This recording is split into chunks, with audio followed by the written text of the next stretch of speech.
Et le prix du carburant à la pompe revu à la hausse dès demain au Cameroun. Les prix du super et du gazole connaissent respectivement des augmentations de 100 et 150 francs. Les prix du gaz domestique et du pétrole en pan restent cependant inchangés. C'est la substance d'un communiqué, vous l'avez dit, du secrétaire général des services du Premier ministre, lu ce soir à la radio nationale. Aussitôt, les stations de la ville de Yaoundé ont été investies par des automobiles. Ambiance dans ce reportage que nous allons vous proposer dans un instant. Et nous poursuivons ce journal avec ces mesures palliatives à l'augmentation de l'hydrocarbure et du coût de la vie en général. Une proposition de la revalorisation du SMIC à 41 800 francs CFA, une augmentation des salaires des agents publics concernant le SMIC. Le montant avance ne séduit pas les syndicalistes qui le voient encore trop bas pour juguler les difficultés économiques. Aimé Catherine Moukouri.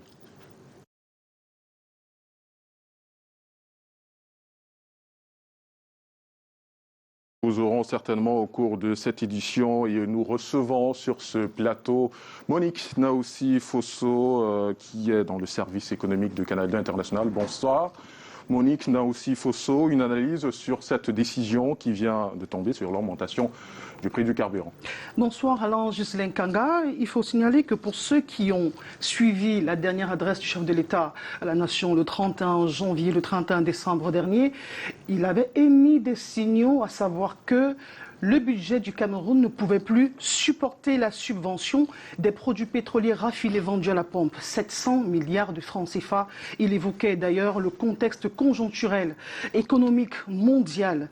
Il faut également rappeler, pour faire un peu de l'histoire, c'est depuis 2017, juin précisément, que le Cameroun est sous ajustement structurel avec le Fonds monétaire international dans le cadre de la facilité élargie de crédit. Et donc, 666 millions de dollars avaient été décaissés par le FMI, mis à la disposition du Cameroun. C'était un peu plus de 450 milliards de francs CFA pour un projet triennal, dont 2018, 2019, 2020. Et donc, le Cameroun s'est très bien comporté en matière de remboursement de crédit. Sauf qu'en 2020, intervient la pandémie mondiale à coronavirus qui vient siphonner les économies, confine les économies et donc celle du Cameroun.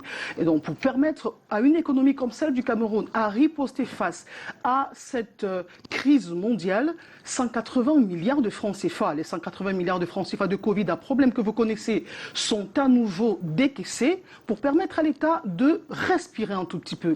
Et donc, en 2021 encore, dans le cadre de ce qu'on a appelé la facilité de riposte rapide, il y a encore un autre décaissement de 387 milliards de francs CFA que le FMI met à la disposition du Cameroun. C'est un crédit qui doit être remboursé dans un plan triennal, donc en 3 ans, 2022, 2023, 2024. Nous sommes déjà à 1 an de ce remboursement.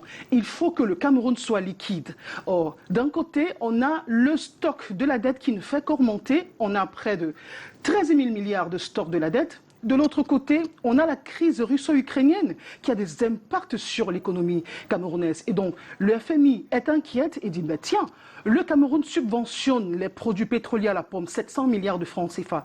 Il s'agit de quoi concrètement? Il s'agit que l'État renonce à prélever certaines taxes, justement certaines taxes ou les impôts sur le carburant, et donc il décide de ce que on va réduire la subvention. Donc, en réduisant de 350 milliards de francs CFA de la subvention il y a quelques jours, les Camerounais devraient s'attendre à ce que logiquement on en arrive à avoir un impact, même si l'impact n'est pas proportionnel entre le gazole et l'essence. Oui, le gazole subit une augmentation de 26%. L'essence, quant à lui, ne connaît une augmentation que de 15%. Donc on s'interroge, on ne sait pas exactement pourquoi. 100 francs de plus pour l'essence et 175 pour exactement. Donc 75 francs d'un côté et 100 francs de l'autre, sans qu'on ne sache exactement pourquoi. Donc on va rester vigilant pour que la dette, le stock de la dette puisse être remboursé, parce qu'il faut dire en passant justement que le budget 2023, qui est de 6 000 milliards un peu plus, a réservé 27% de son volume pour adresser le service de la dette extérieure. C'est plus du quart, c'est énorme. Et donc, vous voyez, il y a une inflation de part et d'autre pour permettre au Cameroun d'être liquide, restructurer son économie et être également à jour en ce qui concerne ces différentes dettes contractées. Merci beaucoup, Monique Naoussi Fosso, pour cette Merci analyse. beaucoup.